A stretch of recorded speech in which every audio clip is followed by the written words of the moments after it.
Hi everyone!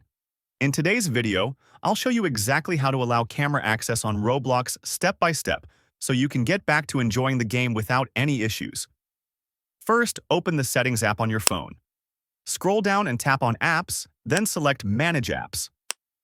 Now, scroll through the list until you find the Roblox app and tap on it. Next, tap on App Permission. Next, tap on Camera and choose Allow Only while using the app. Once that's done, go back to the Roblox app info page. Tap the More icon at the bottom right corner, then scroll down and select Settings. From here, tap on Privacy and Content Restrictions, then go to Communication. Now, tap on Camera Input and toggle it on. When the toggle turns green, that means Roblox is successfully using your camera. And that's it. Your camera access for Roblox is now enabled. If you found this video helpful, don't forget to like, share, and subscribe for more simple and useful tech tips. Thanks for watching.